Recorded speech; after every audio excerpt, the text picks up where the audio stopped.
రానున్న పార్లమెంట్ ఎన్నికల్లో TDP, BJP, Janasena కూటమి అఖండ విజయం సాధించబోతుందని ఎన్టీఆర్ పార్లమెంట్ ఇన్ఛార్జి కేశినేని చిన్ని వెల్లడించారు. జిల్లా టీడీపీ పార్టీ కార్యాలయంలో టీడీపీ, బీజేపీ, జనసేన ఉమ్మడి మీడియా సమావేశంలో కేశినేని చిన్ని మాట్లాడారు. రాజకీయాల్లో సేవాగుణం కలిగిన వ్యక్తి గద్దె రామ్మోహన్ అన్నారు. టీడీపీ పార్టీకి కార్యకర్తలే శ్రీరామ రక్ష అని కార్యకర్తలను కొనియాడారు. ఎక్కడైతే పేద ప్రజలు ఉన్నారో అక్కడ టీడీపీ మేనిఫెస్టో వివరించాలని కార్యకర్తలకు తెలిపారు. అని చెప్పి నారా లోకేష్ గారికి పూజలు చేసినాము, ఎక్కడెక్కడ పూజలు చేయవచ్చునని ఆయనకు రక్షణాబంధనం కూడా కట్టాడు. ఎందుకు మోసం వెళ్ళే అతను మోసం వెళ్ళే కాదు, కోవర్ట్ ఆపరేషన్ చేశాడు.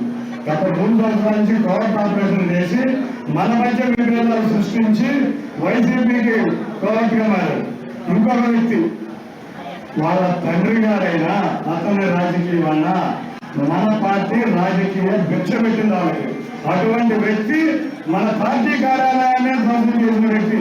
ఇటువంటి వ్యక్తులకి మనం డిపాజిట్ కూడా రాకుండా ప్రజా జీవితంలో మళ్ళీ ఇంకొకసారి ఇటువంటి వ్యక్తులు లేకుండా చేద్దామని మీ అందరికీ సమయంగా మనం చేసుకుంటాం. వారొక్కరు గుర్తుంచుకోండి, రామ్మోహన్ రావు అంటే అభివృద్ధి